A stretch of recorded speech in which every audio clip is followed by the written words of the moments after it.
Kaixo guztioi, bideo honetan oxoazidoen adibidez berdinak egingo ditugu.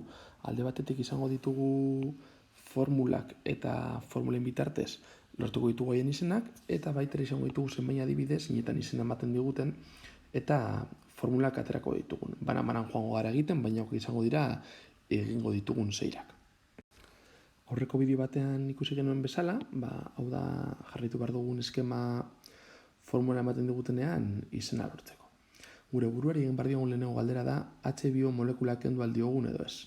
Ikusten baldin mauzue kasu honetan, hemen jatzeko dugu H2O ea H2O kendu aldiogun, aurreko bideoan bezala, adibide bat agertu zen, zeinetan hemen arazoa ikusten duzuen hidrogeno bateri izen diogu bi hidrogeno kendu, beraz ezin dugu.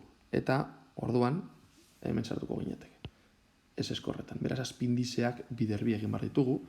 Hornek esan nahi du H, B, P, B, O lau lortuko genukela. Orain baina egiten diogula minus H, B, O, eta lortzen duguna izango zen P, B, O, iru. Ikusten baldin badugu hemen, esaten behin ura kendu diogunean aurkitu behar dugu anhidridoa. Hau da gura anhidridoa. Hemen jatziko dugu anhidrido hori, P2O3, fosfor zenbakia gora eramaten baldin baditugu. Daukagu P2O2, eta fosforoak baditu bat, hiru, bost valentziak, oxigenoak, bi, kasu honetan ikusten dugunez, hiru valentziari da erabiltzen erdikoa, eta hiru valentzia dituzten elementuen artean erdikoa erabiltzen baldin badu, jarri behar dioguna txizkia izango da oso. Beraz, hau izango da anhidrido fosforosoa. Baina gu nahi duguna da azidoa lortu, beraz, anhidrido hitza kendu eta azidoa jarriko dugu. Beraz, azido fosforosoa.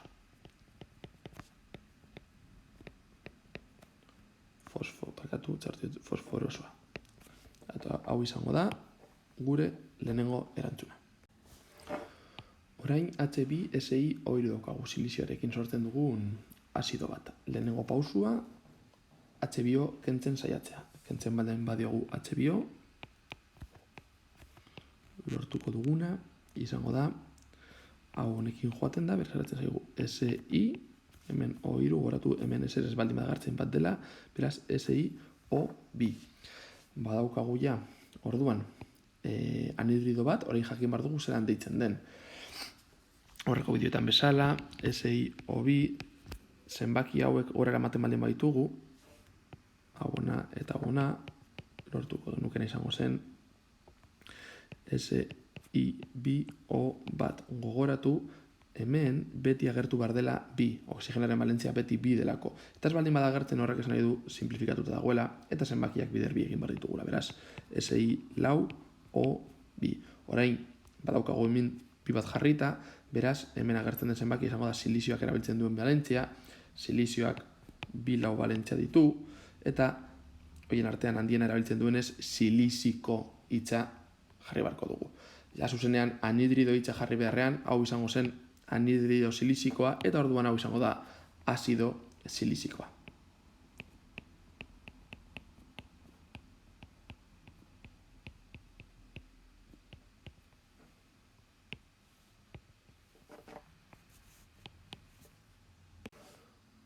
Oraingoan HBRO daukagu, bromoarekin sortzen den azidoa. Saiatu behar gara H2O kentzen, baina ikusten dugun hemen bi bat ez dagoenez, arazoak izango dugu, beraz ez honetan lehenengo adibidearen berdin izango da, azpindizeak biderbi zuzenean egingo ditugu. Beraz, HB, BR, BO, eta honeri bai kenduko diogula HBO.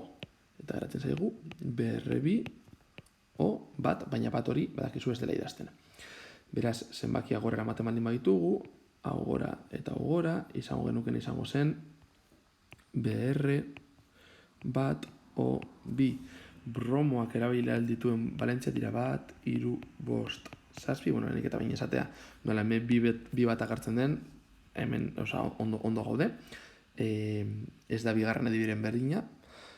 Orduan bat balentzia erabiltzen baldin badugu, hemen agertzen den berdina, lauren artean txikiena baldin badauka hipo oso agertuko zen. Beraz, hau izango zen anhidrido hipobromosoa. Baina gu azido lortu nahi dugunez, egin behar duguna da, anhidrido hitza azidoarekin aldatu, beraz, anhidrido ez azido hipobromosoa. Arazoak baldin badituzu anhidridoak izendatzeko, joan bideo batzuk atzera eta ikusi zelan izendatu behar diren, bai simplifikazioak nola gartzen diren, oxigenoak zergaitik izan behar duen bete bi bat goian, bale? Badituzu beste bideo batzuk. Beraz, hau izango zen erantzuna. Oraingoan izena ematen digute eta formula eskatzen digute, beraz erabiliko dugun eskema, aurreko bideoan baita ere eman nizuen, eta hau izango da, izenetik formuletara lortzeko azidoetan. Bale, azido selenikoa daukagu, lehenengo gauza izango da azidoa kendu eta anhidrido idatzi. Beraz izango genuke anhidrido selenikoa.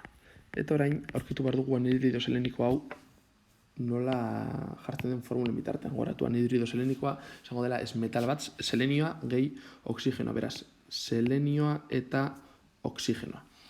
Oksigenoak beti erabiliko du bivalentzia. Selenioak badauz aukeran 2, 4 eta 6. Txikiena izango da hipo oso, erdikoa oso, eta handiena iko. Hemen iko atxizki daukagunez, dakiguna da, erabiliko duen valentzia, 6 izango dela. Beraz, hemen 6 bat idazten baldin badugu, badakigu orain zenbakiak bera eramaterakoan izango nukela SeO6.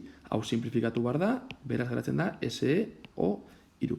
Hau izango da bilatzen ari garen anhidridoa. Oneri batu behar diogu H2O.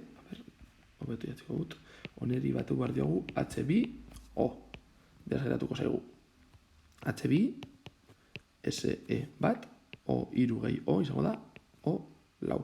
Kasu honetan, igual ikusten duzuenean 2 eta 4 zeiatzen zarete simplifikatzen, baina simplifikatu behar duzue guztietan eta selenioak bat daukanez, kasu honetan ezin da gehiago simplifikatu, beraz, emaitza hau da, H2SO4, eta hau da azido selenikoa. Bosgarren kasua, azido hiposulfurosoa. Aurrekoaren eskema berdina jarraituko dugu, beraz lehenik eta bineingo duguna da azido hitza kendu eta anhidrido hiposulfurosoa idatzi, hiposulfurosoa, ez metala gehi oksigenoa batzen diren lortzen dugu anhidridoa, kasu honetan sufre izango da, SO, oksigenoak beti izango du 2 bat balentzia bezala, sufrearen balentziak dira 2, 4 eta 6, eta hemen ikusten dugunez, hipo oso agertzen denez, bere balentziarik txikien hartuko dugu, 2 dena, beraz hemen iatziko dugu hemen goian 2 bat, orain zenbakiak gurutzatzen dira, eta lortuko genuke S2O2, baina hau simplifikatu daiteke, beraz lortuko genuke SO. Hori da anhidrido hiposulfurosa. Orain, anhidridoa kalkulatu dugunean, H2O batu behar zaio, jarriko dugu hemen gehi H2O, eta ateratzen zaiguna izango da H2SO2. Honetan ezin dugu simplifikatu, beraz, emaitza honakoa izango da. H2SO2. Eta hori da gure anhidrido hiposulfurosoa. Eta azkenengo adibidea egingo duguna da azido perbromikoa. Beraz, aurrekoetan bezala, azido hitza kentzen dugu. Berriz errepikatzen dizuet, pausu hau guztiak dira beste paperzikin batean edo buruz egin barko dituzuenak lortzeko. Anhidrido perbromikoa, bromoa eta oksigenoa batzerakoan lortuko dugu, oratu ez metala beti aurretik, bromoa, oksigenoa, bromoaren balentzia beti 2 izango da, oksigenoaren balentzia 2, bromoak izan dezake 1, 3, 5, edo 7 ikusten dugun, ez daukagu hemen per iko, horrek esan nahi du hartuko dugula balentziarik handiena, kasunetan 7, jartzen dugu hemen 7, orain zenbakiak gurutzatu behar ditugu, zenbakiak bera, geratuko zaigu BR2O7. Hau ezin daiteke gehiago simplifikatu, beraz, datzeko berriz ere hemen behan, BR2O7, eta oneri bai batuko diogu H2O, lortzeko gure azidoa, eta aterako zen H2, BR2, O8.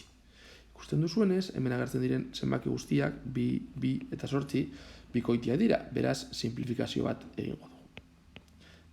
Guztiak zati 2 eginez geratuko zen H, BR, O4. Ez baldin badagertzen goratu bat azpi indizea erabiltzen duela. Eta hau izango da azido perbromikoa.